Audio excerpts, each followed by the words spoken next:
So another WSL game week has reached a conclusion, and therefore we're here with our thoughts across the game week. I think, Harry, it's probably one of the most competitive game weeks of the season so far. Yeah, absolutely. I think going into this weekend, we knew how crucial it was going to be at both ends of the table, and it turned out to be very, very important for them, some of those sides in those situations at the moment. So yeah, it was a very, very good game week. We saw some brilliant battles, some very tight games, especially at the top and the bottom of the table, to be fair. But overall, I think this was a very pivotal game week for the how the remainder of the season is going to play out.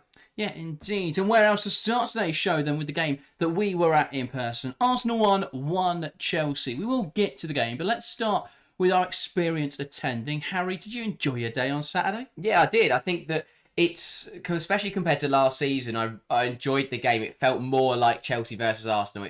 You could feel the importance. You could tell how both sides really wanted to win this football match. We knew going into it that it was crucial for Arsenal's season mainly, that they did not lose the game, and they did well not to. But I thought that it had that Derby Day feel. I think it is getting there in terms of there was that rivalry is really starting to develop. We know we've seen it over the last couple of years, but even across fan bases, it felt like it. With Arsenal being European champions now, especially, there's a lot of taunting between the English champions and the European champions. So I thought overall it was a really good game to be at. It was a very strong attendance. Credit to the home fans, 55,000 in there, really strong. Chelsea practically nearly sold out their away allocation, so a really strong showing from both sets of fans to kind of back up what was going to be a highly anticipated clash on the football pitch. Yeah, I think it's a bit of a shame because in the away end, I thoroughly enjoyed it. I thought the atmosphere is definitely getting there. I think it was better than it normally is. I think there was a lot more, as you say, rivalries, a little bit of animosity, which I quite like. I don't want the game to be nasty or too negative, but you do want that little bit of, that animosity. It just shows people care. But I think it was a bit of a shame that the Arsenal singing contingent seemed to be behind the goal on the far side, because we didn't hear them from where we were sat at all. We didn't hear any Arsenal fans apart from the goals and when they would all shout Arsenal at the same time. That was about it. But it did seem that on the TV cameras and from videos that people have taken, there was some songs happening in the other end. It's just a shame we couldn't really hear them from our end. But yeah, it'd be nice if the whole stadium got behind that. I thought the Chelsea section was quite good. You still get a lot of people that perhaps don't want to get involved with the chant stuff. I think that will come into the game as people go to more matches and, they know the chant stuff like that. But yeah, one thing I did want to touch on, though, because I think it's become a bit of a debate over the last year, is away fans or home fans sitting in the wrong section. So Arsenal fans in the Chelsea section, Chelsea fans in the Arsenal section. I found it really weird because a lot of the times you hear about it, it's that an away side has travelled to the game. And I know there were Chelsea fans in the Arsenal section. From what I've heard, though, there wasn't anything like what we had in the away section, where we had 3 Arsenal fans sat in an away allocation and they were there getting up and dancing when Arsenal scored. Now, I'm all for a little bit of a friendly rivalry, but I think at some point you've got to address the safety concern of having Arsenal fans sat in that Chelsea end, because all it takes is one person to take that the wrong way. I mean, there was already quite a lot of abuse thrown their way, but it was verbal. But I think that safety concern has to be addressed before that becomes a physical confrontation. Absolutely. I think that, as you say, even when you see away fans in the home end, you kind of understand it, especially if it's a small away allocation, and that very often when that happens, if you are an away supporter, if you've ever done it before, you will sit there with your coat zipped up with nothing on show that you support. If, say, you were a Chelsea fan in the Arsenal end, you'd have nothing blue on you and you'd just sit there and shut up for the whole game. But to have home supporters in the away end, especially when the home end wasn't sold out, there were plenty of seats that they could have gone and sat in. So to get in the away end, for me, just seemed bizarre. And then again, it depends how you're going to play it. If you're going to sit there in neutral clothing and shut up, then you can kind of get away with it. But if you're going to turn up with your Arsenal coat on and when Arsenal score, you're going to jump up. I think the one specific fan, I'm sure if there's people that went to the game and that were in our section, everyone will be aware of the baldy in the Arsenal jacket. And if he is watching, then we don't like you particularly. But that was, I just thought that was something to raise. Let's get to the game, because there was some controversial decisions. Now, this video, we're going to touch more on the refereeing decisions, the debate around that. There will be a full tactical analysis out tomorrow. I just want to split the two. I think when you try and merge the two into one video, it just becomes too difficult to manage the two topics. So in today's video, in this roundup, we're going to discuss the game. We're going to discuss those controversial decisions. Tomorrow, it's going to be pure tactics, looking at structures and stuff like that. So whichever is to your fancy, enjoy. But we're going to start, say, with the controversial decisions, because obviously a lot of the discourse around the game has been around the refereeing decisions and their impact on the result. I want to discuss them because I think that it's being blown out of proportion on both sides. But let's start by going through them one by one. And chronologically, I believe the first one was the pullover tackle, because this one wasn't caught on field. I believe, obviously, it was given a free kick. I believe it's a yellow card as well. But if VAR was in, or if you could watch the screen, if VAR was in application, I think it would have probably been a red card. What were your thoughts on that? Yeah, I think pullover's got very lucky with this one. Again, I'm slightly surprised because the referee has got a very good view of it. I know it's a bit of a clumsy sequence because Pullover does initially get fouled herself and then she overstretches and you know it's very, very high. I think that it's one of those where, again, I think that it's a red card for me. I think it's a red card. I've seen a lot of people try and defend Pullover by saying that she was already getting fouled, but again, that's no excuse. You can't just go, I'm being fouled, so I'm going to go smash into somebody and go, you know, studs up and you know, into their ankle almost. I think that again, she's going down, but the studs are still showing. You know, it's still relatively, you know, the studs are going into the leg, so as much as it's coming down, it's not. I think might have saved her, but yeah, I think that Pullover's got away with one here. It was very high on the leg. It was very, very late, and there was quite a bit of force in it because, as I say, she was, you know, coming down. So I think Pullover's got away with one there. It's one of those where I think that if that was the only thing that happened in the game, then maybe you could potentially look past it. But I think overall, yeah, if there was a second review, I'm sure that if you are a referee, you'd look back on that and probably say that should be a red card. You'd like to hope so. I don't think there's much justification for it not to be a red card with the force, with the height, as you mentioned, going in studs up. I think, yeah, for me, that was a red card. The Blackstonius disallowed goal then. This one, I don't think there's any excuse for the officials getting wrong, really. They've ruled it as a handball. It doesn't really go anywhere near their hand. You can see, I think to give them some credit, it's difficult to see on the first view that it's a melee in the penalty area. I think you give benefit of the doubt there as an official, but I can see why they've given it.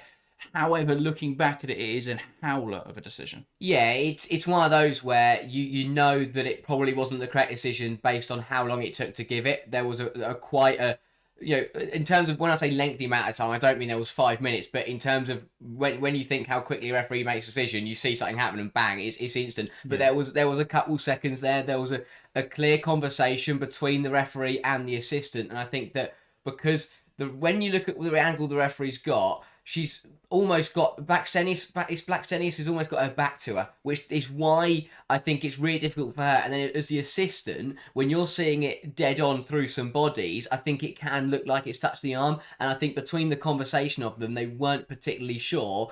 And it was the way Blackstonius threw her arms back that I think that is what they've gone on. Because what Blackstonius does, and there's nothing wrong with it, of course, it doesn't make it sound, but her arms go backwards. But what that looks like, if you're the official, if you can't really see it or you're not too sure, what that looks like is it looks like the ball's hit her arm and knocked her hand backwards. Obviously, that isn't the case, and it is the wrong decision. But yeah, she brings it down on her stomach and then volleys it into the top corner. It should have stood. Again, as I said, I don't think either of the officials had a good angle, and I think the fact it took them so long to get to a decision, there was massive confusion because obviously, you know, Arsenal had gone off and already celebrated. The goal song had started, and then they had enough time where all the Arsenal fans cheered, they celebrated, Baldy stood up, he was prattling around, and then there was still time up, and then the decision gets given, and suddenly all the Chelsea fans are up celebrating, and Baldy gets called a fair few names, and that was all, you know, that took so long to come to that decision anyway, and they got the wrong one ultimately on that occasion. But yeah, I definitely agree there regarding the time, the fact it took so long. It's the kind of thing where if it had hit her hand or her arm, you would have expected that to be blown and given before she'd even struck the ball. Yeah. So it wouldn't have mattered afterwards. But yeah, I think looking back at it, it's very difficult to see how they've come to that conclusion. On to the next one then. Russo's goal, which did stand, but she was offside when you look back at the replays. Yeah, again, I think that there's been a lot of discussion around the offside goals, and obviously we're on the Russo one now, but I think that a lot of people have got to understand that the picture that goes round, and because there's two things that have happened, is that everyone's screenshotted it differently, so everyone has taken an angle that is slightly further ahead than someone else or slightly behind, which again makes it, but also the angle is never, because of where the cameras are, that is never gonna identically replicate the exact angle that either the lineswoman has or that you need that VAR would have if it was in operation. So I think that's important to remember, because I agree, from certain angles it does look like that Millie Bright is potentially playing her onside, and I think that it can look like that, but I think the assistant there, Russo is offside. It's as simple as that. It's a hard one to get right because she is on the move already as the ball's coming through, but she went too early. I think it's as simple as that, and again it was a tight one. So I think that it's one of those where it's difficult to give, but yeah, for me, Russo went too early and probably should have been ruled offside. Yeah, no, I think it should have. I think in general the assistant referee had a howl. I think the other thing to mention when you talk about the angle of the offside decisions, especially now with automated offside that's taken from hundreds of cameras around the stadium, whereas obviously the TV camera's one still image. So it is difficult to judge those ones, and I think especially in real time, that is where I think there needs to be some sort of technology involvement is with those offside decisions, because how are we in 2025 and we're still relying on the view of someone stood on the side of the pitch to pinpoint, know where everyone is in the exact line and get it 100% of the time. I just don't think, it's not a particularly reliable way to do it, but yeah, especially with the technology that is in place now in a lot of other competitions. As for the Marnham goal, then, was disallowed, looks ridiculously tight. This one, I think there'd be leeway given if they'd given it either way, given how close it is, Harry. Yeah, I think it's one of those that because of the rest of the game, this one has been massively blown out of proportion, and because of the situation it's in, it was a last minute win. It was a massive moment in a London derby. But I really feel for the assistant referee here, because this is a very, very difficult one to give. And I said this at the game, and I said it when off camera, is that if you take 10 officials, 5 of them put their flag up for that, 5 of them don't. It is that tight. It's the kind of decision that we've seen it before with VAR. If VAR was there, it would have been by a fingernail that she'd either been on or off. It's a ridiculously difficult one to see with the eye. Again, some angles it looks off, some angles it looks on. It's an impossible one to give, and I think that I feel for the assistant on this one, because if there had been no other poor decisions leading up to this goal, I think that the reaction towards this certain decision would have been a lot less severe.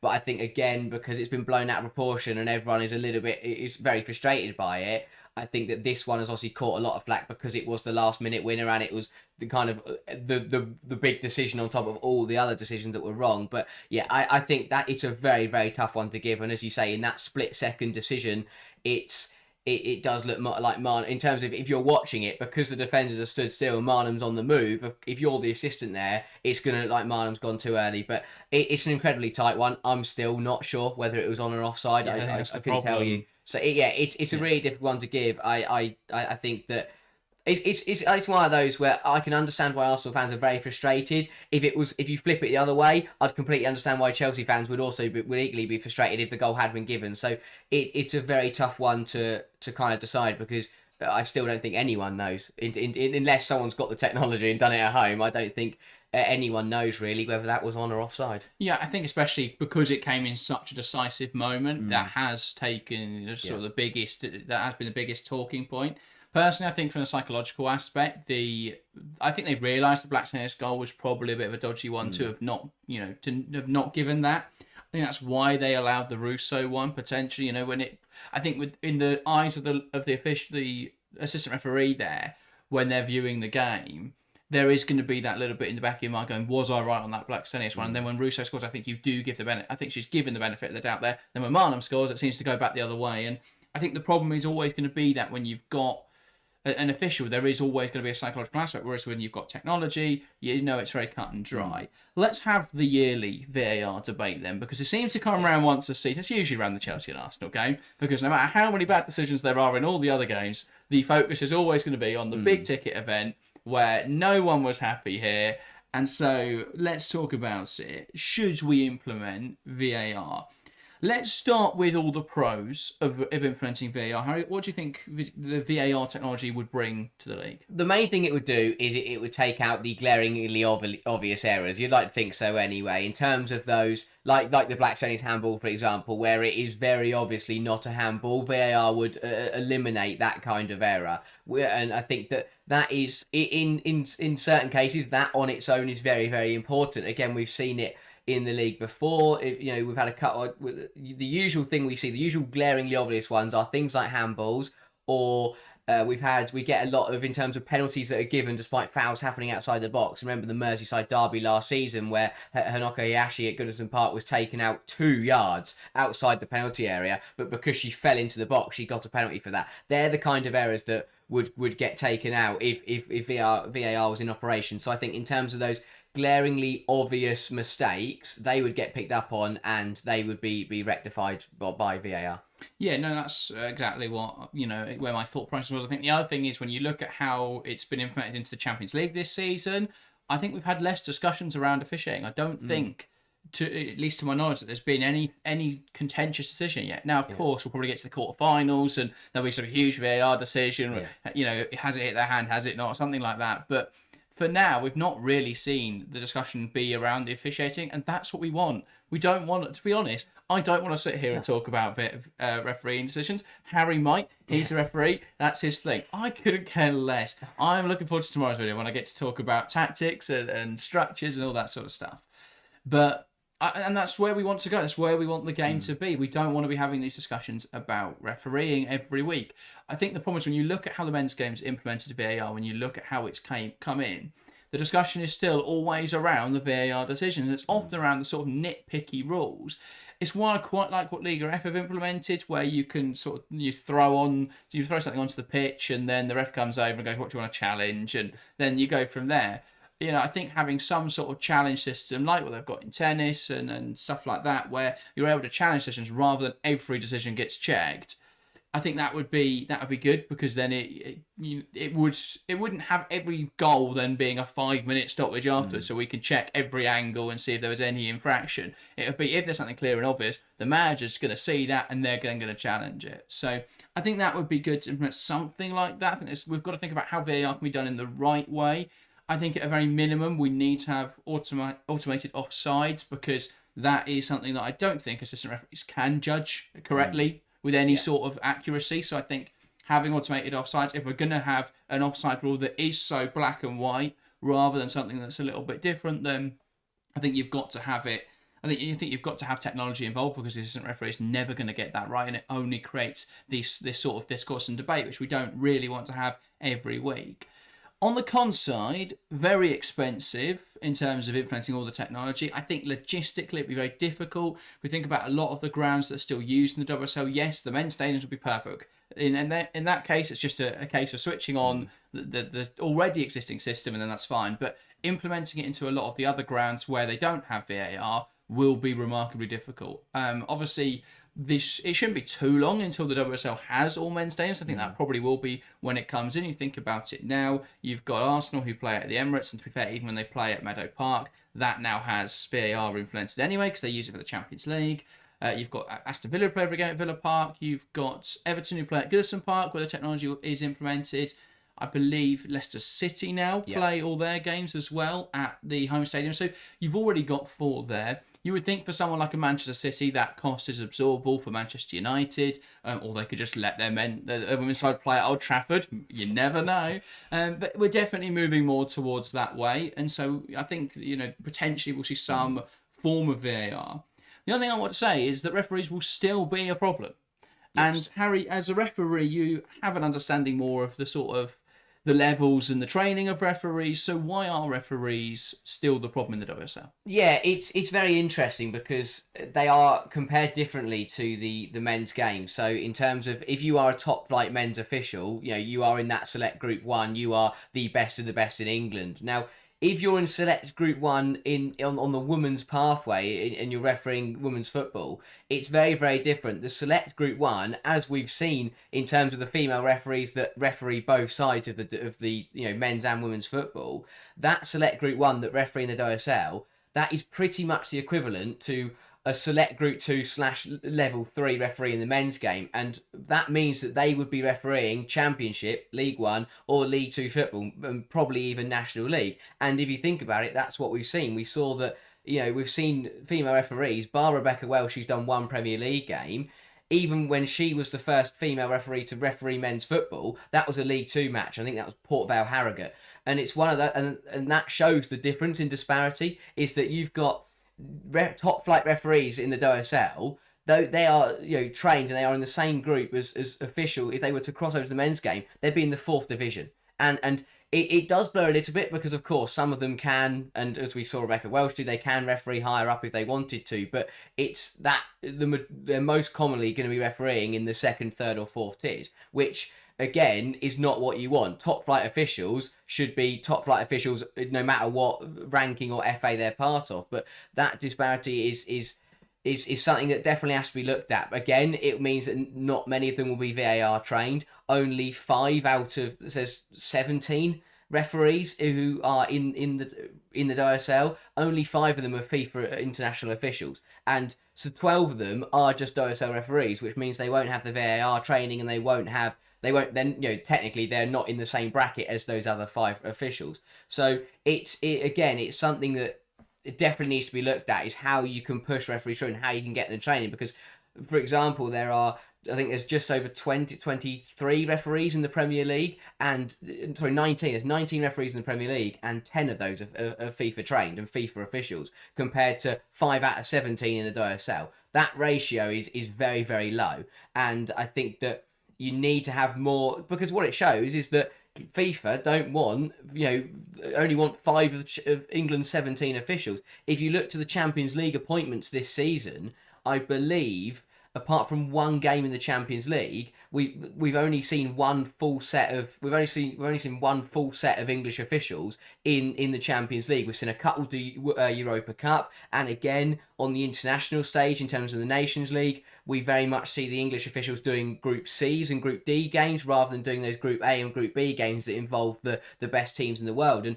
what it shows is that in terms of that UEFA and FIFA ranking, the English officials, compared to other leagues in the world, they're lower than them. And we across the main countries in Europe and even outside of Europe, there are the refereeing standards compared by FIFA and UEFA are held in higher regard. And I think it shows the problem that England has with pushing referees through and getting them the highest possible training and the work they can do to be the best referees. Realistically, the top flight, the best division in your country should have the best referees it possibly can. And while it technically, yes, it has got the best female referees in England, they're not up to the highest standard they possibly could be. And I think that's definitely something that needs to be looked at, because that's the main reason you can't implement VAR, is that the majority of them will not be trained. Also, I mentioned there's only 17 of them, which would mean that it would be impossible to implement VAR without borrowing officials from the men's game. You have 6 WSL games a weekend. Obviously, 4th officials, you can be a 4th official and then a referee, or a VAR official and then a referee in the same weekend, but you've got 6 games, so you're going to need 18 qualified referees at that level. There's not enough to cover each game, which would mean you've then got referees doing 2 games a weekend, which isn't sustainable, saying that each referee will always have a few weekends that they take off. So, and of course you mentioned there, in terms of the VAR, only 5 of them were FIFA trained, so they're the only ones with the VAR experience. So again, you'd have to retrain all your officials.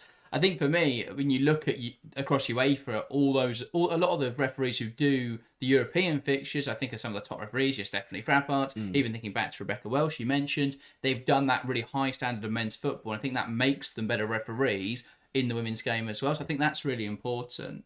And also, I wanted to mention, because I think I'm right in thinking, at least, that the Linos aren't even at that same level, because there's a WSL Lino who we know referees our local matches, and that's step 5 of the English football pyramid.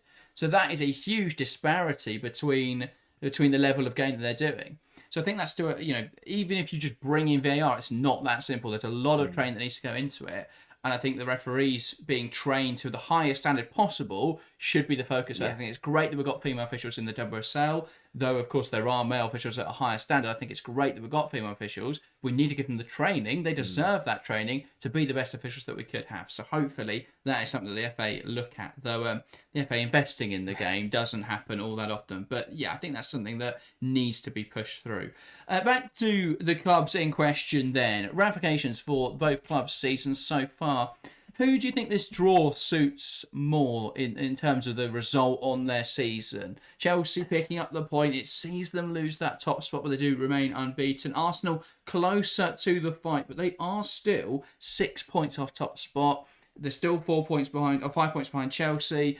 It's still a big gap for them to close. It is a big gap for them to close. I think that saying that the pressure that Arsenal were under going into the weekend, I think the fact that they didn't lose the match has helped them massively, and I think that potentially the draw does favour them more, because we know how much they needed that result. If they'd lost to Chelsea, they'd have been very, very far behind at that 9 points, and that would have been very, very difficult for Chelsea. It keeps them unbeaten. I think they'll be disappointed to lose top spot, so that will be the reason they won't want to draw. But the fact they've now played Arsenal, City, and United, and they are still unbeaten, is a big success for Bompastor and her side. So I think that neither side will be I think in going into the game, if you'd asked both managers, would you be happy with a draw? I think they'd have both been content. I think after the game, Arsenal will of course probably be. I think if Slegers will be very, very disappointed they didn't win the game. I think Bompastor will probably admit that. She'll be happy to take a point away from that 90 minutes. But overall, I don't think a draw is terribly bad for either side. It keeps Arsenal in the fight, and it means that Chelsea only slipped a second, and they still remain unbeaten in the league.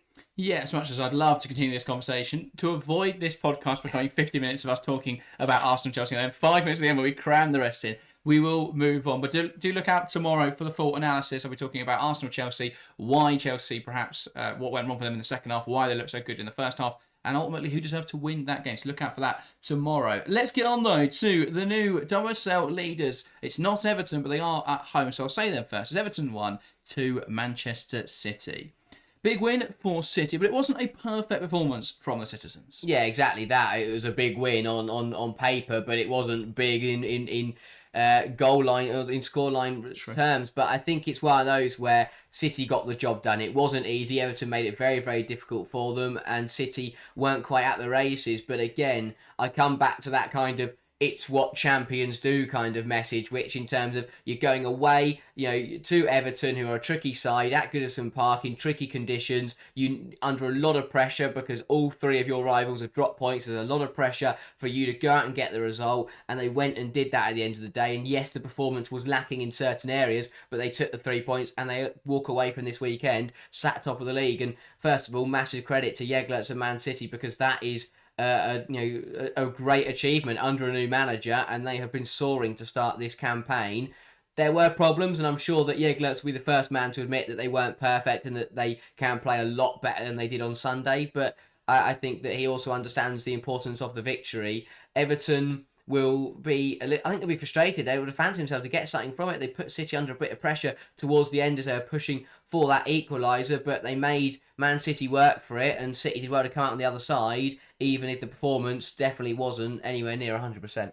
No, I don't think it was perfect. So I think they really struggled for control in this game, City. I think there were a lot of moments where they got a little bit fortunate at times. I think that they struggled to create great chances, and they would struggle to put away their chances in this game. 16 shots, only 4 on target. I think they would have wanted to do better than that. For reference, Everton had more shots on target with 5. 2.52 XG. They would have wanted to score more than they did. This is the kind of game where if City were on it, this could have been 4 goals, 5 goals, something like that, where they really made a statement and left one on Everton here. But they did struggle for control, but they lacked clinicality. I think there's a much better performance from Everton. Again, I think we spoke about it on the live show, how this is probably Everton's best showing, coupled with City's slowest showing, and that sort of brought the two together a little bit. But ultimately, the quality of City did prevail. We spoke about Khadija Shaw during the live show because she was struggling. She then, at half-time, remember us talking about how, what is happening with Shaw this season. She's missing big chances. And yes, she went on to score, and it's a very good header, sort of vintage Khadija Shaw. But I don't want to completely ignore that topic because I think, she still missed two big chances in that match. She still had a 1.39 XG and only scored once. That's still an underperformance, and this isn't what we'd expect from Khadija Shaw normally. Now, of course, she still scored. Of course, she's still the WSL top goal scorer this season. But there were two penalties in there, and I think broadly, she's not been the same player as normal. What will be interesting to see whether that is just a tactical decision, because I think City have had more different routes to goals this season. I think more different players have stepped up, but it's been interesting to see, I think, from that perspective. Yeah, very much so. As you say, it's kind of the standard that Khadija Shaw sets herself because of the fact that we have seen her go on. She's had seasons where she's averaged 2-3 goals a game and just blown everyone else out of the water. And because of she sets such a high standard, when she's averaging less than a goal a game, and two of those, as you say, were penalties, it does come under a bit of question. This is the kind of fixture last season where she'd have walked away with 3 or 4 goals, or not, but on her day, when doing what Khadija Shaw does best, this is the kind of game where she'd have walked away with at least a hat trick. So it's one of those where I think that I don't think her standards are slipping. I still think she's a very, very good striker, but as you say, just lacking a bit of clinicality. It's not even the half chances. It's the big ones. The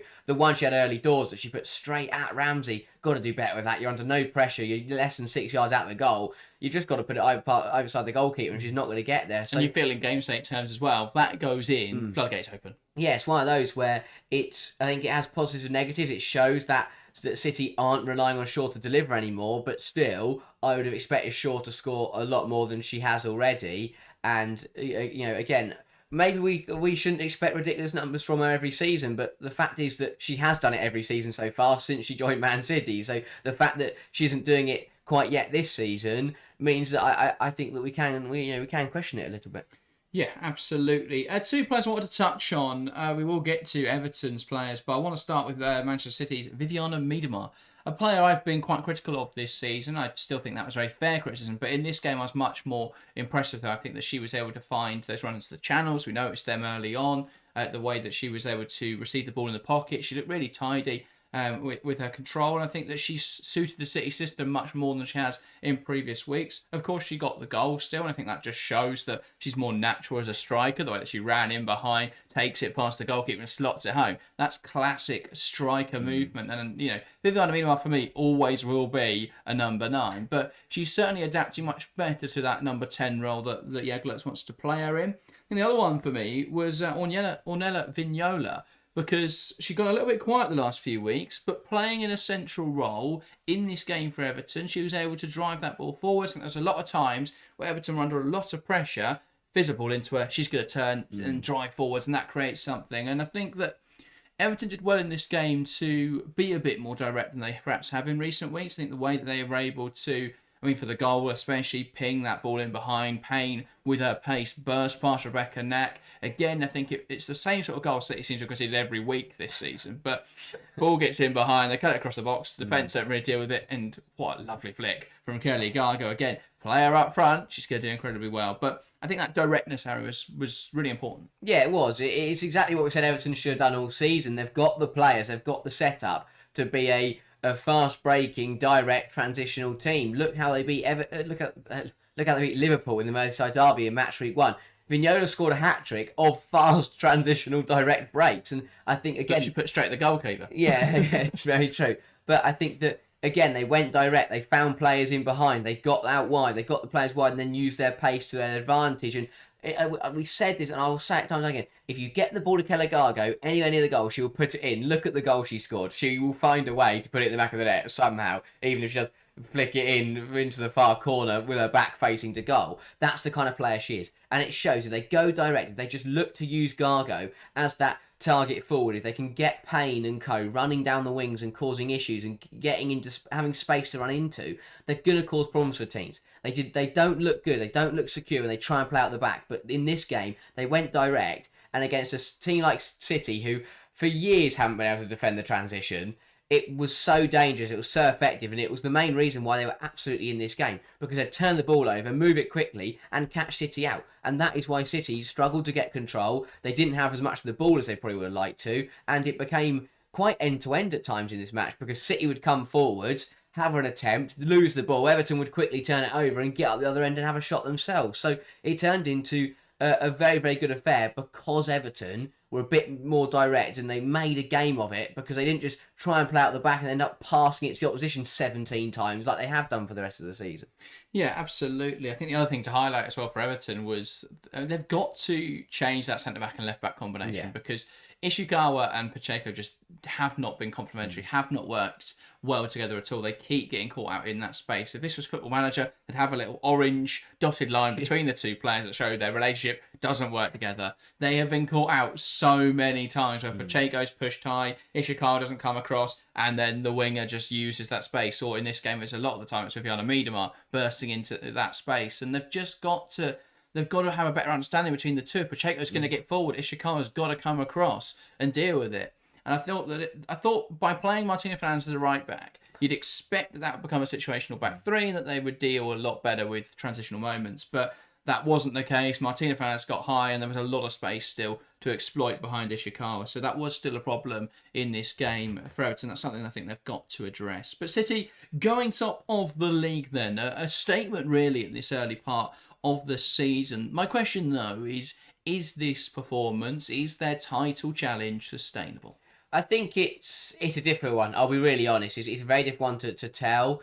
I think they've shown they've got the title credentials. They've got the quality. It hasn't been perfect so far. I agree, but the fact that they are still top of the league without being perfect, for me, just solidifies that fact that they are definitely in this title fight. Because if they do make it perfect, and they do get better and better, then they're going to become pretty unstoppable. So I think they're definitely in the fight. Obviously, a lot of people will question, and some people believe that it isn't important at this stage to lead the table. To be honest, I'm a firm believer that it is. I'd much rather be the pace setters rather than being the ones having to do the chasing. And I think that City have learned that over the last couple of years. It's very much more ideal to get out in front and be top of the league for as long as possible. So I do think that it's very important they have taken the lead of the table, but I think they've got what it takes. I really do.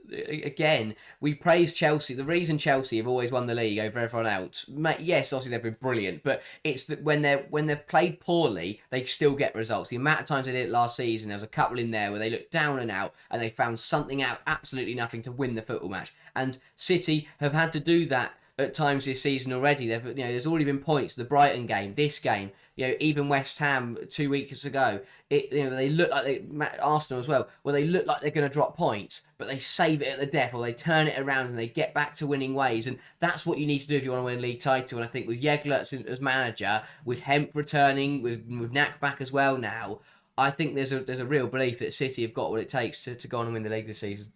Yeah, I think for me, the couple of things that cast doubt in my mind is their defensive record. I think, 9 goals conceded already this season. That's more than Chelsea, United, Arsenal. It's more than Aston Villa. It's joint with Brighton for goals conceded. For me, that's not a good record to have at this stage of the campaign. Already 9 goals conceded. They've conceded a goal in every game apart from one, which was West Ham. And West Ham scoring a goal is like begging for a miracle at the moment. So I don't think that's much to write home about. So I do have some doubts about their defensive record. However, on the flip side, they have been the best attacking side in the league this season. 20 goals scored from, I believe, next year around 18. So they've done really well to convert those opportunities. And I think, you look at this game today and they didn't even take their chances. It shows how clinical they have been in other games. But I think they're brilliant coming forward. Man City, I think they're a really tough side to stop. But I also think they are a very easy side to score against. I think that has to be something they focus on the next few weeks, is becoming more defensively solid. I think simply put, the question is going to be, can they maintain this level of output? Because I think if Chelsea are going to go unbeaten, which at this stage they already look like they could do again, because no matter how you look at the United game, United had chances, but you could make an argument Chelsea could have won that game. I think you can make the same argument about the Arsenal game, that Chelsea could have won that match. And yet they get the draw, but they equally could have lost it, but they get the draw, and that is important. They keep remaining unbeaten. If City are going to beat that, they're going to have to stay pretty perfect throughout the rest of this season, because there is a point between them. If they have a draw, if they have a loss, it's going to sting them a lot more than it normally would. So City have got to be perfect from here on out, really. But I think they are good enough, this City side, to do that. They've got to fix up defensively. They've got to shore up. They're way too open at the moment, especially in transition. I think United will be a huge test for them this weekend, because I think you look at the way United play, and they've only lost one team this season, it's Aston Villa, and we'll get to that in a moment. But their record against sides like Chelsea and Arsenal already this season shows that they can be incredibly difficult to beat. And I think if United set up the way they have throughout this campaign, I think they'll be absolutely fine. I think City will really struggle to break that down, and that'll be interesting to see how they go about it and whether United can be that threat on transition. That'll be really interesting, I think, that game. As for Everton, then, down to 10th now in the table, they slipped behind Leicester, who picked up a draw against West Ham. This performance, though, was probably their best of the season. I think that's a really encouraging sign. Yeah, they're getting there. I think that Sorensen is realising that what they have been doing isn't working, and they are starting to rectify that. I don't think they're in any trouble in terms of going down or being in that relegation playoff as it is this season. But yeah, I think they'll get it right. They've got the players, they've got the squad, and we know from last season Sorensen is a pretty decent manager. So I do think they'll turn it around and get themselves back up the table. I don't think they're in any danger. Just get the ball to Kelly Gargo, and they'll score enough goals to be well clear of that drop zone. So yeah, I think that despite losing this game, it was much more positive and definitely a step in the right direction. Yeah, I think it was a better performance. I do still have concerns about the way Everton have played, and I think I'll be intrigued to see them in other games. West Ham this Sunday is a must win. Yes. I don't think we can emphasise how important it is they win that game. With how poor West Ham have been, that is a must win for Everton. So yeah, I think it's not been a perfect start to the season. They have played some difficult matches. They've got, if they beat West Ham, I think they'll be fine going into Christmas. January is really important for them. They will lose their December matches. They've got Chelsea and Arsenal. If they pull off anything there, that's huge. But yeah, Christmas is a tough run. Chelsea, Arsenal, City when they get back from the break. So January is an important window for them. I think they need some improvements across the board, really. Yeah. But they brought in a lot of players last summer, but just one or two signings that sort of gel it together a little bit more, I think would be important for Everton. I think there's a lot of signings that haven't quite worked out, and I think reverting to what worked last season, reverting to type, I think would be smart for Sorensen, and simplifying it a lot. They're trying to play football that the side don't look capable of doing yet. And I think what changed in the City game is that they admitted that. They didn't think they were going to come out and play beautiful football against Manchester City. There were elements where the build-up structure is bizarre to me, where both their full-backs go high, and there just doesn't seem to be anyone left for the centre-backs to pass to. But yeah, I think that they are getting there. We'll see how it goes in future weeks. Let's get on then to Manchester United 1, Aston Villa. The biggest upset, arguably, of the weekend, apart from Arsenal drawing with Chelsea. What do you think of the game, Harry? I think that it speaks a lot, and I think that it's a massive game because United have been perfect. They were the only other unbeaten side bar Chelsea, and they look to be in very, very good stead. But Villa have other ideas, and I believe they make it, is it now 7 wins in a row in all competitions for Aston Villa? They've been in brilliant form recently. They're absolutely flying. There's been a lot of draws in there. Yeah, 7 unbeaten then. But yeah, they were superb in this game. Villa set up so well. They deserved this on merit. They took advantage of Man United being wasteful, not taking their opportunities and not being clinical enough. Again, I don't think they created enough, and what they did create, they didn't take advantage of, and Villa were pretty stellar, and I thought that they did very, very well to combat Man United and take the game to them and cause them problems again. Hansen and Mullet as a front two has been absolutely brilliant so far this season. I think that in this game, it's going to be interesting to see how it plays out for United, because I thought this was another game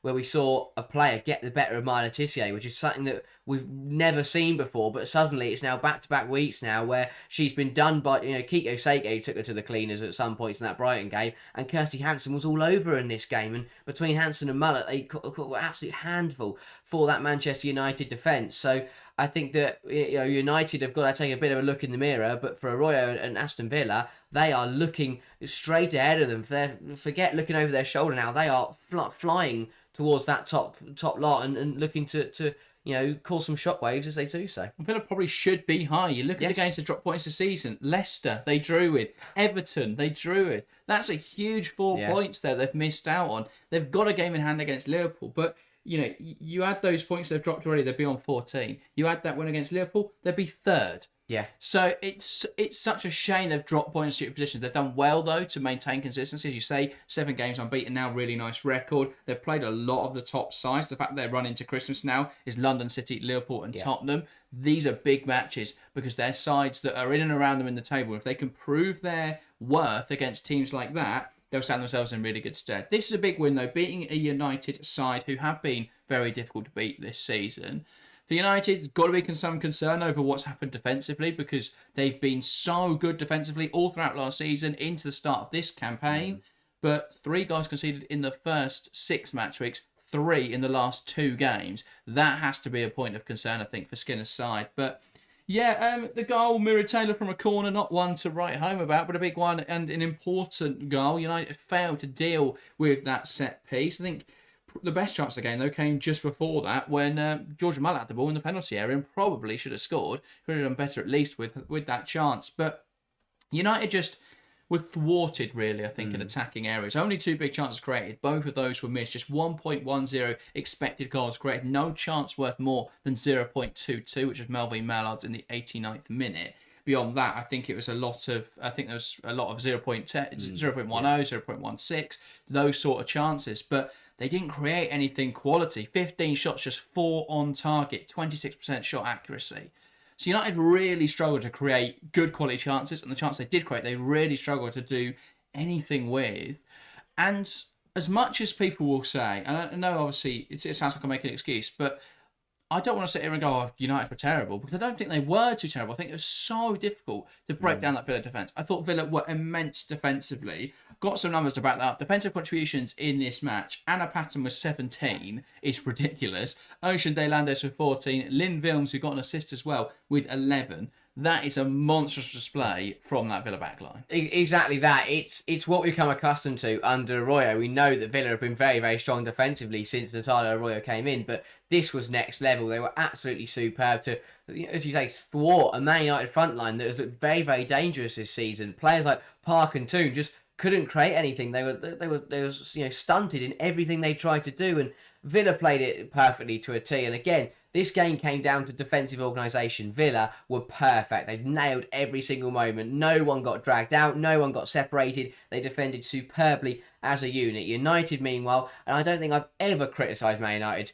Man United's defence organisationally, but they were so poor in this game in terms of, it just felt like they were defending from themselves, conceding from a corner. I mean, that was all over the place. I have no idea who was marking who and who was doing what, and no one got out to Miri Taylor, and it was a complete mess from that corner. But Aston Villa nailed it perfectly defensively, and that allowed them to then get the ball up the pitch and get the ball into players like Hansen and Mullet, who, as you say, should have done better. I think that Villa could have scored a couple here. Obviously it was Hansen's breakaway to Mullet in the area. Mullet beat Janssen in the air, flicked it onto Missy Bo-Kearns, and if it wasn't for a phenomenal tackle from Miyazawa, that would have been 2-0. And I think that on another day, Villa could have scored a couple more here, and it would have been very, very convincing. They were superb and thoroughly deserved the 3 points. And again, it's just more confirmation of how good this Villa side are. I really do think that they are, they belong in the upper echelons of the table. They've been superb this season, just haven't got the results. But this game, they definitely got the result that they fully deserved. Yeah, absolutely. Completely agree. With United then, City coming up on Saturday. I mean, obviously there's a Champions League game as well to come before that, PSG on Wednesday night. But in terms of the WSL, it feels already this game determines whether they've got any chance of winning the title this season. If they lose that 7 points off City, I don't see them coming back from that. Exactly that. We're talking about Arsenal being out of the title race, but if Man United lose to City and Arsenal win their game this weekend, Arsenal will jump United. That feels absurd to say, because Arsenal are meant to be the ones that have had a terrible season. But if United aren't careful, suddenly a couple of losses in your system and you're in a bad spot. But the problem is, one loss is put when everyone else is perfect. A loss does knock you out of it, really. I think that's what the problem has been for Arsenal, is that Arsenal haven't beaten any of the top sides. They've drawn with United, drawn with Chelsea, and lost to Manchester City. United have done well to draw them, but then when you lose to Villa, it undoes that completely. Yeah. And so, I think it does put them in a really tough spot now. If they beat City, it flips around again, because they'll then go 1 point off City, and suddenly, it's completely different. That just shows how tight the WSL is at the moment. But that's exactly what we want, that competitiveness. It's what you don't really get in any other elite European league. So we absolutely love it over here. But yeah, it feels this game now is so important for United and City. If City win it, well, I think they're then favourites for they're up there as favourites for the title. If they lose it and United win, United are back in the conversation and Chelsea go back top. So it's going to be a fascinating game on Saturday. Make sure to join us for that live. And let's get on then, because we've covered all the top sides at the top of the table. Well, let's get on to some also important results. London City Lionesses 4-2 Tottenham. What a crazy game. I'd never thought this was going to be a 4-2 match. It felt like watching the Tottenham of old creeping back in. All but the last London City goal came directly from Tottenham mistakes. Yeah, I still have no idea how this result has happened. I can't comprehend it because I don't think this result represents either of these two teams this season. As you say, Tottenham again, similar to the City game, just seem to switch right back to making errors and being really, really poor defensively. They're all over the place and they were handing goals to London City. And I know people are going to think that I just don't like London City. It's not the case. I just don't think that they've been that good this season. And this was another game where London City made errors and they got away with it because Tottenham played even worse. I mean, the first goal from the corner is an absolute scramble and a mess, and someone's got to deal with that. And it's just, it wasn't good enough from Tottenham defending their own penalty area. And as you say, it went back to the Tottenham of old where box defending was non-existent. Every player defended for themselves and not as a unit, and it was just scrappy and all over the place. And that really suited London City Lionesses because when you aren't playing the best of football, the best kind of game you can be involved in is a scrappy and clumsy affair. And London City took full advantage of that and ended up scoring 4 goals. But I think London City got away with one here because I don't think the performance was particularly good. They just came up against a Tottenham side that were even worse on the day. That's it. I mean, London City scored 4 goals, but they had only 1.47 expected goals. That was lower than Tottenham's tally of 1.65.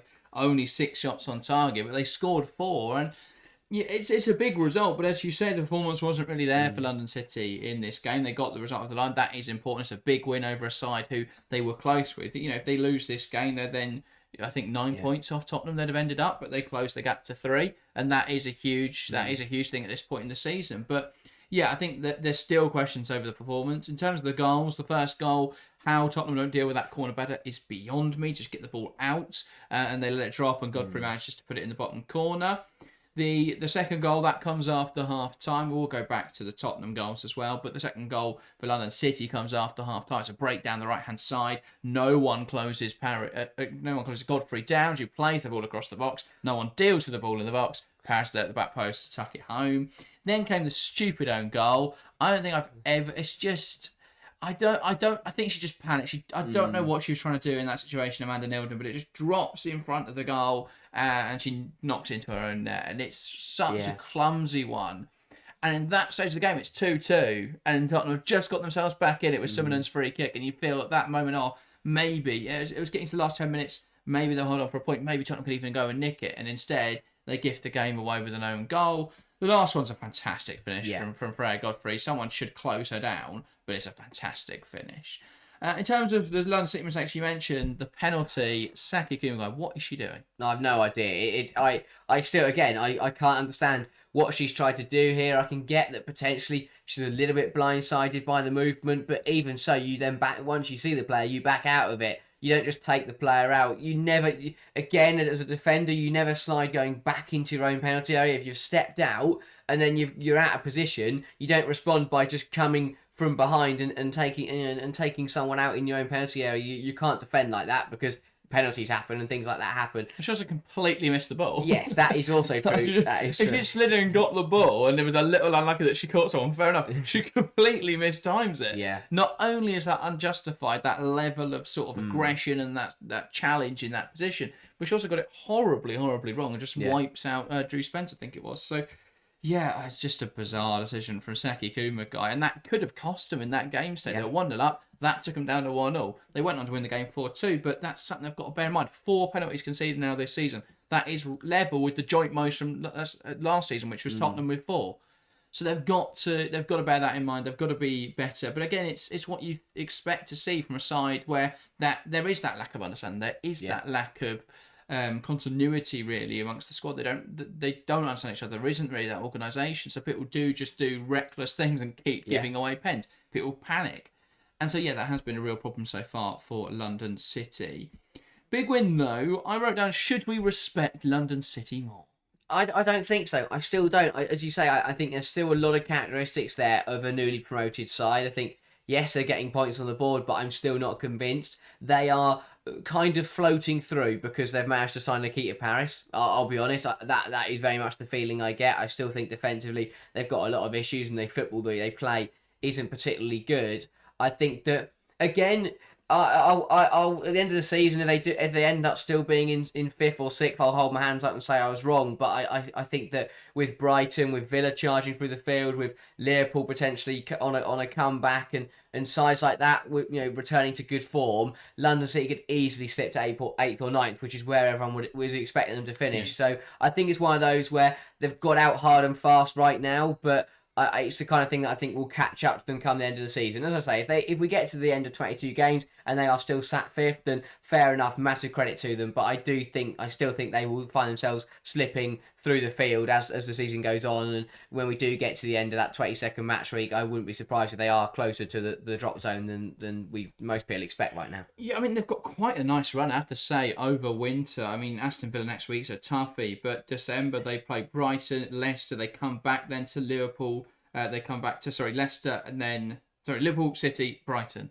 So they've got some nice fixtures in there now over the winter period. You'd expect more signings in January. I'd be very surprised they don't make any. I know they've already got like a full squad, but I'll be very surprised they don't make more.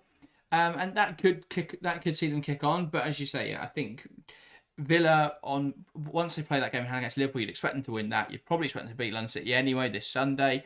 If that happens, Villa then suddenly jump them by a distance. If Brighton didn't have those injuries and were able to take chances, they would probably be a little bit higher in the table. So, yeah, I think they have got away with some stuff this season, honestly, but it hasn't been too bad. And you've got to remember they are a side that just come up from the Championship. So, to be sat sixth in the league, only 3 points off Tottenham, who, before this weekend, were the big surprise package, who no one could beat.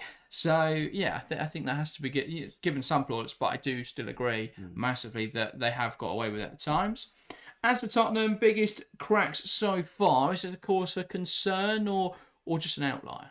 It's a difficult one because compared to the City game, it's showing that every now and again they do drop back to their usual selves. But if they only do it once every 4 games, then they might still be in the top half. So if they can be the new Tottenham for 3 games and then be the old Tottenham for 1 game, they'll still score enough points to stay in the top half. So, true. I mean, it's not perfect. I'm sure Martin Hay will be very disappointed with the result.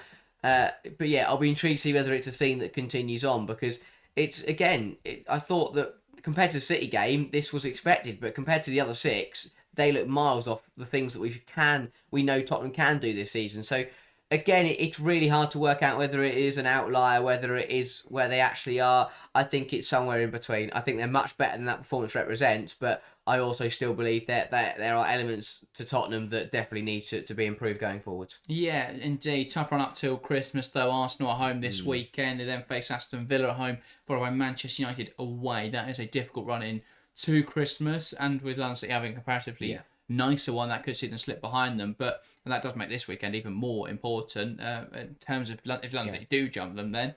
But yeah, I think Tottenham will hope to get something against Villa, especially at home. You think that maybe they can nick a draw against either Arsenal or United on their day. So we'll see what happens there. But that is a very tough run into Christmas. And let's get on then to the 2 sides in these last 2 games who hadn't scored a point yet this season. But hallelujah, Harry, it's Christmas in November for these 2 clubs. And we'll start with Liverpool 1 Brighton.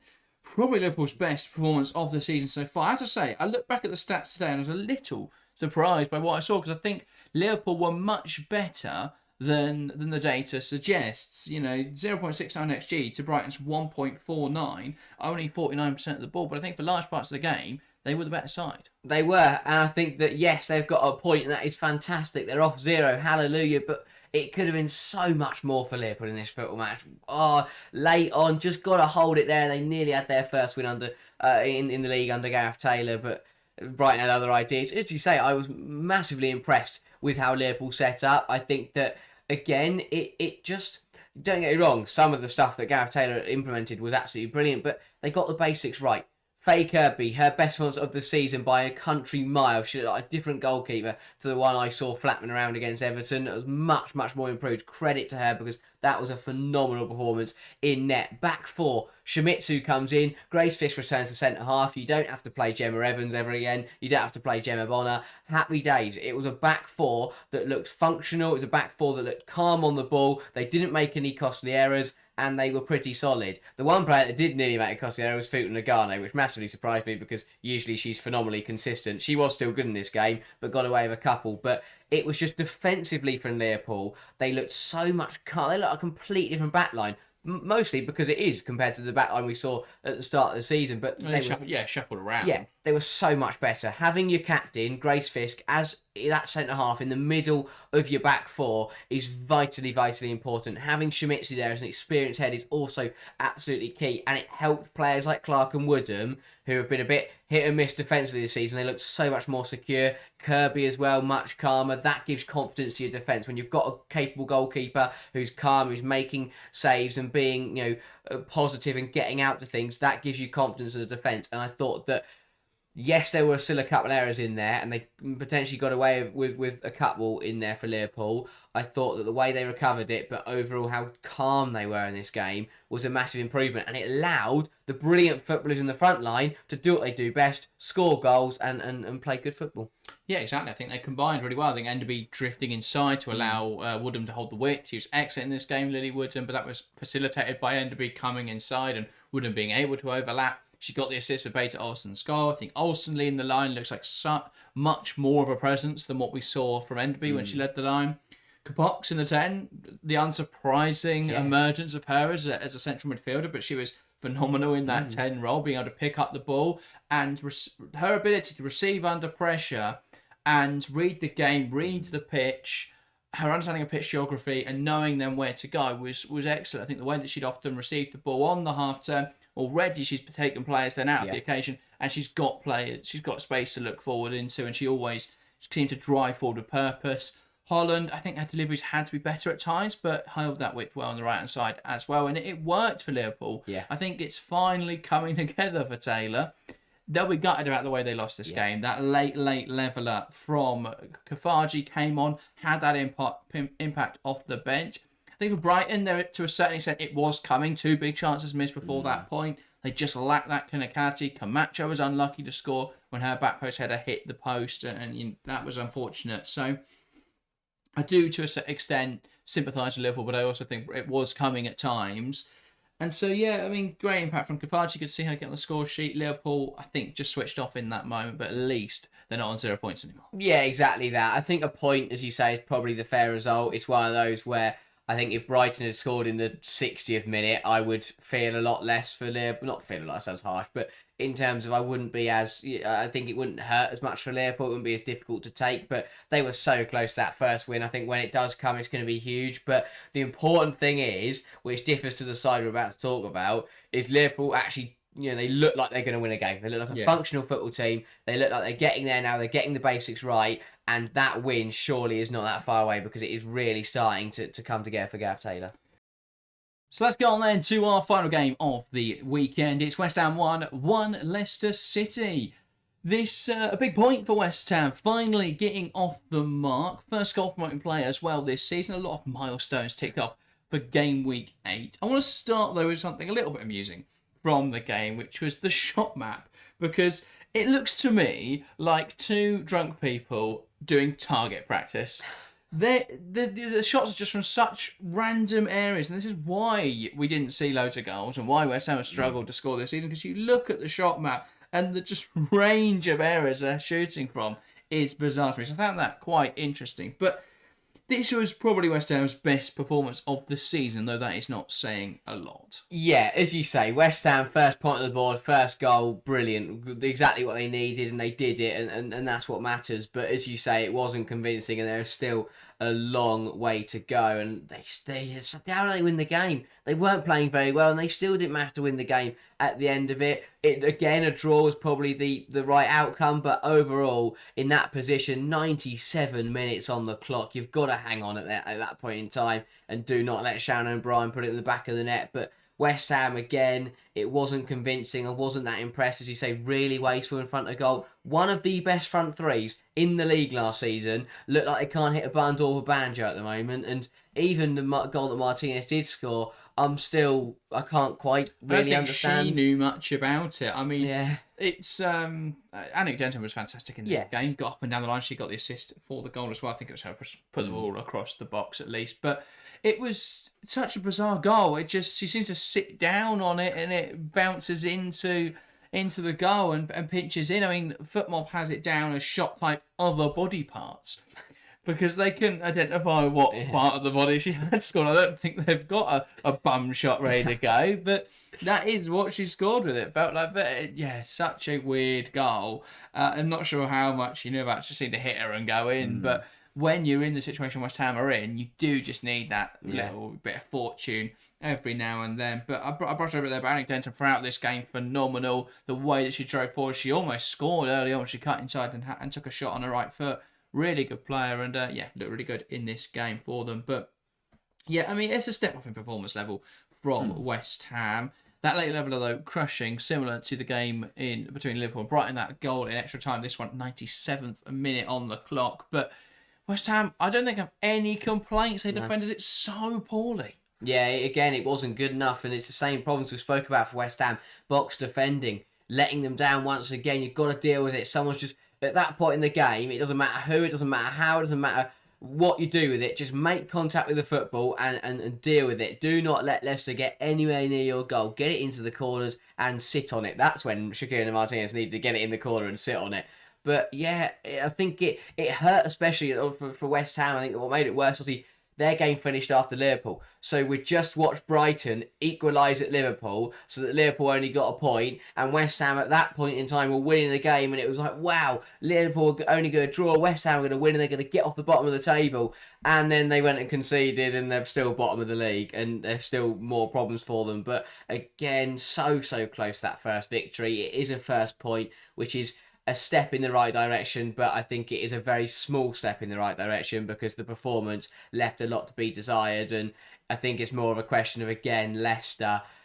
They aren't very good this season. Let's be honest. It's not. I don't think it's any discredit to what Rick Passmore and the players are doing, because they are trying their best with what they've got. Rick Passmore is a decent manager. He can sit deep and defend, but that isn't sustainable football. And if anything, that football works better against the big sides when you need to absorb pressure, but against sides like West Ham, where Leicester are going to have the ball and they're going to need to use it, I don't think they did enough. I think it's the kind of game where neither side did enough to win. I think the fact that both sides get a point is probably pretty generous, but of course someone had to get a point from this football match. So a draw is probably the fair result, because I don't think either side were really on it in this game. Do you think Leicester will be in a better or worse position with Emmanuel Macau? Better, 100% better, because I results-based and performance-based. I think performance-based, arguably, they'd have probably played better football. But do you think points-based, would they have been on more than 6 points this stage of the season?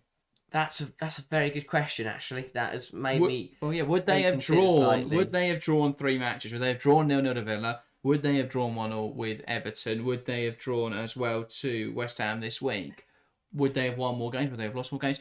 I think it's an interesting point. I think, you look at Macau's side last season, they were good defensively. They're probably worse defensively than Passmore's side has been, but they've been very, very defensive. Yeah. But they are much better coming forward. So where would that lie? I think it'd be interesting to see. But yeah, I think it was probably the wrong decision in hindsight to sack Amandine Macau. I think the squad is better suited to her style of football. I think they've done all right with what they've got, as you say. I think they've done well to recover points, but the problem for Leicester is going to be that once West Ham and Liverpool and potentially Everton as well get going, because Everton are still below them, once they get going, have Leicester banked enough points already to be considerably far ahead? Not in my opinion. There's only 5 points there, and if Liverpool do start playing football, and they have looked better in recent weeks, and if West Ham do change their manager or do actually start playing some good football, then I think it certainly becomes much more difficult to see Leicester not being bottom of the league. So as much as they did well to get those points, it now starts to be that concern, because this should have been a win.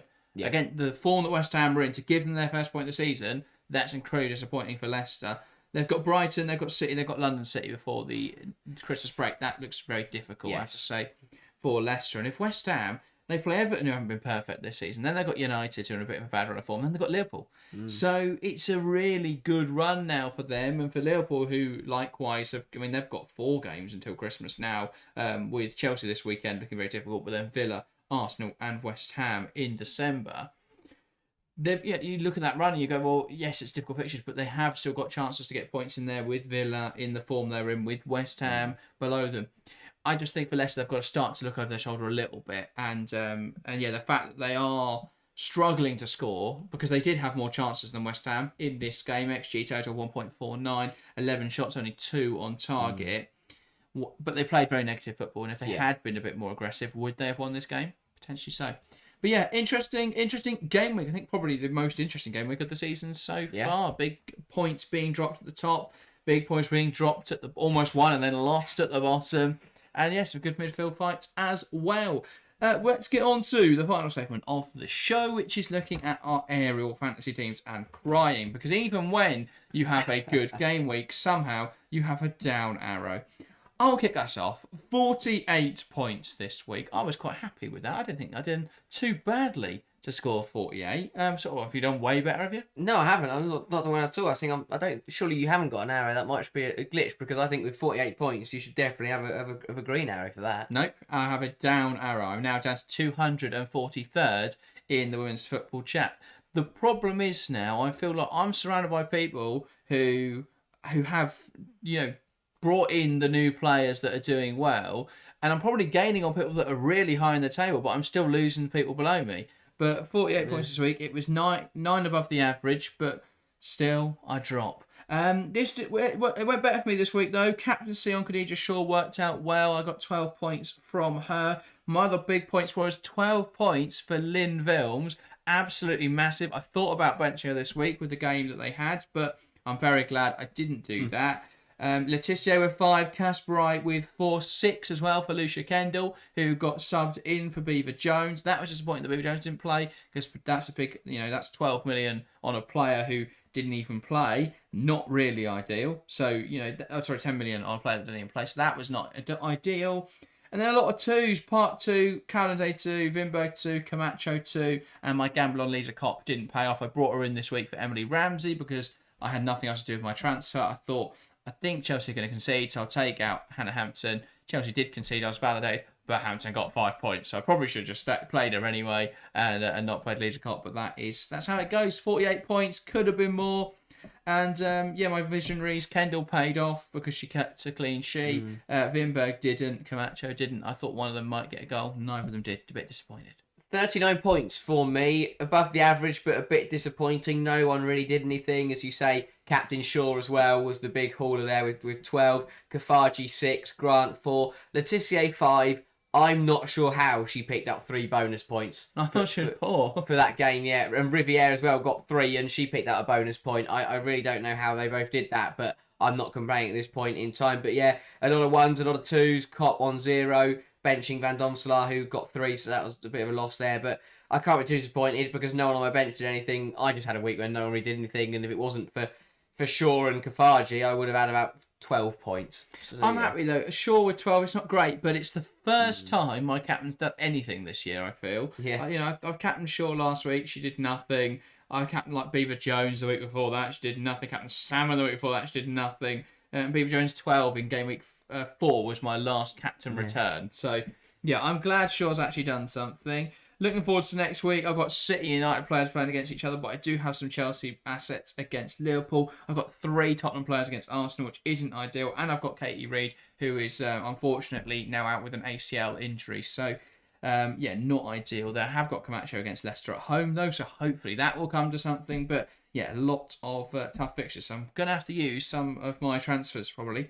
It's a shame I can't bank them because I had an extra one last week that I didn't need. And I'd quite like to bank it. I probably wouldn't have made my other transfer if it rolled. I would have had 4 then this week, which would have worked quite nicely. But there we go. That is the game. In terms of the league, Harry, let me know what is happening in the league. At the moment, I've slipped to 97th, so I'm still hanging on to that top 100. But I'm 243rd. That's not ideal. That unlucky. And we've also had a bit of a switcheroo at the top of the table. Sister Slegers, managed by Jay, was top, I believe, going into this week, but has ended up slipping to 3rd. And we have seen Lockie M, who had a brilliant week last week, who fired themselves right up to 2nd, has now taken over top spot, 49 points for Waterpolova. I still really like that name.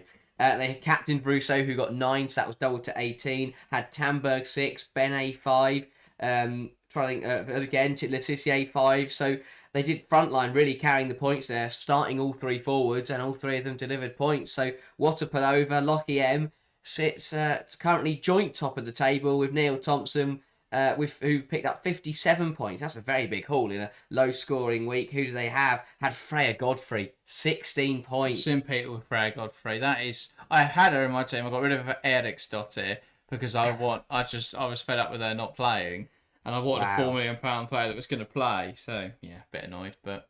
Fair enough. Yeah, I was looking for a big score. I found someone, not with a big score, but I like the name, Joe C. with Wake Me Up Before You Gargo. That I thoroughly enjoyed. But 67 points, I think, is the top scorer in our league this week. And that comes from White Raven with Raven FC, aptly named. Has Shaw captained with 12 points. Used the bench boost this week, and that was a smart decision with Katinka Tamberg with 6 points, Camacho with 2, and Hampton with 5. In the team then, Holland with 9 points from Perry Holland. 6 from Rosa Kafaji, 11 from Anouk Denton, and 5 from Letitia. Wow. So some rogue routes to points this week, but congratulations on 67 points scored. So White Raven, congratulations. That, though, is everything from us this game. We hope you have enjoyed our roundup. As always, look out for more. And tomorrow we will have that Chelsea-Arsenal analysis out. So if you're interested in more tactical side of that game, then look out for that 12 o'clock tomorrow. And, of course, over the next 2 days, we are live for more Champions League action. We've got a doubleheader on both evenings, so look out for that. And we're back with more WSL this weekend. That, though, is everything. Thank you guys very much for watching, and we'll see you next time. See ya.